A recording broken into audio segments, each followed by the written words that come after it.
Hello, welcome to Gemstone Tarot, Friday the 8th of May. May seems to be going really quickly. I always find spring goes really quickly though. Oh look, there's a pigeon on the opposite house that's staring at me. I don't know if that is a wood pigeon. I'm not sure.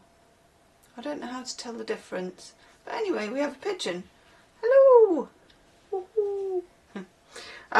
Yes, we're using the original and best Rider-Waite today, and we're also learning about the Hawthorn tree from the Ogham calendar, and that is the picture of the hawthorn, or that means hawthorn. And this is associated with the new moon on the 16th of May. It's now doing that funky pigeon dance, going along the roof ridge. Yo, yo. Now that I've done a mime of a pigeon walking along a roof. Perhaps one of the most recognisable trees in our hedgerows. I don't know how to recognise it. The hawthorn sprinkles our countryside with a froth of abundant, I read that as bosom, blossom, known as the whitening, ruled by Mars. I did not know that trees were ruled by planets. I should know this really. The hawthorn holds a strong masculine energy and stands at the threshold of early summer. That said, its feminine aspect is balanced during May, when the hawthorn produces glorious swathes of tiny white flower heads, and again in October, when it drips with armfuls of deep red berries. Does it? Symbolising the Celtic fire festival of Beltane. Oh, at the beginning of this month, the hawthorn brings into union male and female energies that are tangibly present during the season of virility and fertility. Oh, woof.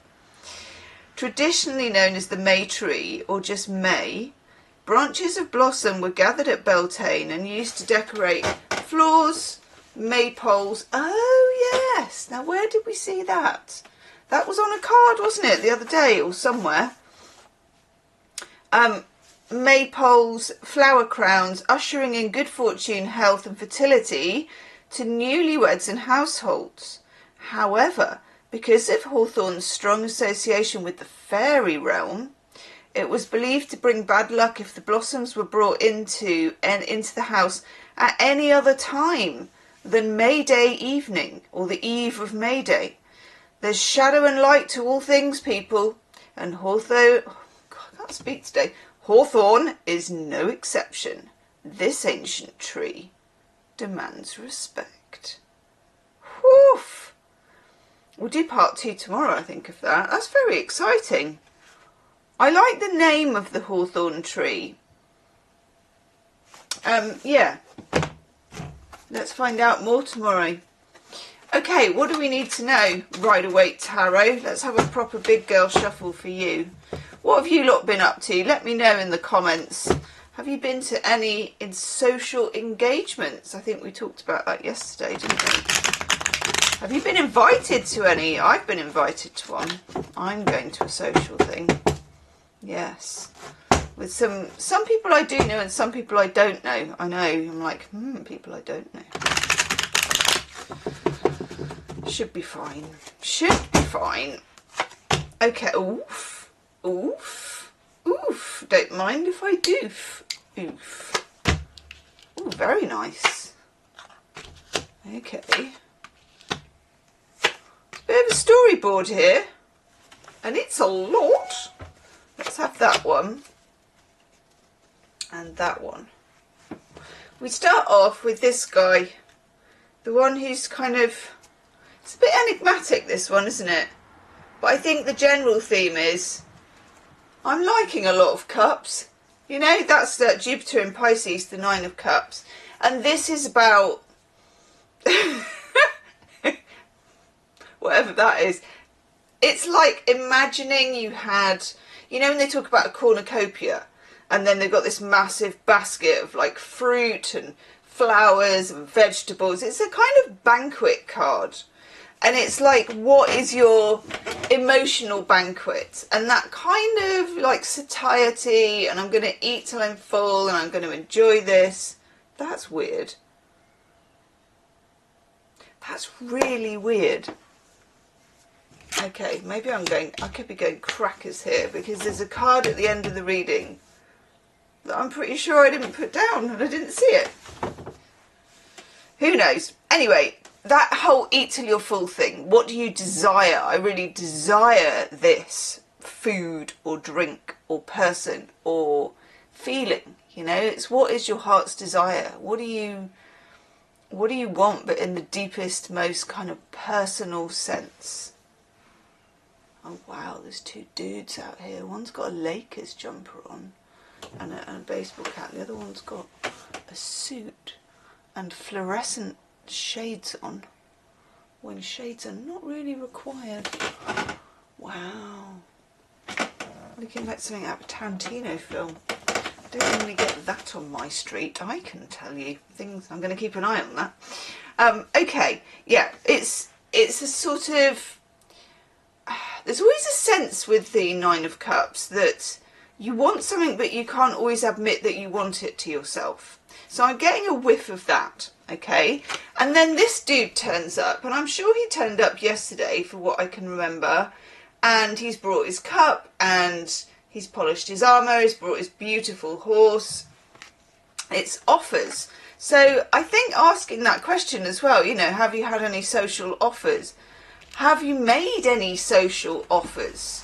You know, have you kept in touch with somebody? Have you been wanting to keep in touch with somebody and you haven't hit send? You know, that kind of thing. It looks like connection, and keeping that kind of thing going is really, really important. And it looks like opportunities could be coming into you. People want to connect, but also, you know, who do you want to connect with? And it doesn't have to be romantic. It can be romantic, and very often it is with the Knight of Cups, but it doesn't have to be. You know, this can just be that you're sort of whimsically feeling about this thing. You're like, that feeling. Then we get the lovely Empress. And again, we're talking about the cornucopia. She's literally sitting in a cornfield very often, and she's got a very good like red velvet stole thing behind her. And then we've of course got the sign of Venus, I think. And just, I mean, she rocks and she rules, the Empress. She's always, you know, knocking around some lovely field, and the squirrels, and that one with the raccoon under the skirt, which I think is brilliant. And just this feeling of sort of abundance. And it could be as well, for those of you on the other side of the equator, if that's what it's called, autumn as well, because there's a sort of autumnal, harvesty sort of quality going on to this. So what do you want to bring into your stable, and how do you want it to grow? And then, yeah, I'm not taking reversals actually. High Priestess. I'm sure we got this one yesterday as well. And I always think that's toilet rolls behind her, and I don't know, I can't get it out of my head. We got the High Priestess. Again, this is very much within you. This feeling of, it's almost a hankering towards something or somebody that you are, I don't know, aware of, but at a really deep level. And then we get the King of Wands, and the King of Wands is the king of play. Can be a player, so you could be hankering after someone who's a bit of a player, but it's also, on the broader sense, someone or a social situation that has a lot of play and a lot of entertainment, and, you know, somebody you used to have a laugh with and you want to reconnect with them. And then we get the Death card, Scorpio, that full moon that we had about a week ago, which really rattled everybody's cage, and I'm sure in a good way. But, I mean, this is a lot as well. We've got the Empress, we've got the High Priestess, and we've got the Death card. Let me just show you those. Keep forgetting to do that. Keep forgetting that I've got a camera there. And then this one, which, frankly, I don't think I put on the table. But here it is. The Five of Pentacles has snuck in again. This keeps happening to us. And this is the card of, I'm going to go it on my own. I'm going to do it the hard way. And normally this has a spiritual aspect to it, but do you know what? Combined with this card, I'm going to say no. Get in there and have your cucumber sandwich and your communion wine. It's better off inside than it is outside at the moment. And I never say that for the Five of Pentacles, but I'm saying it today and I stand by it. I said what I said. Leave me a comment. I'll see you tomorrow. Namaste.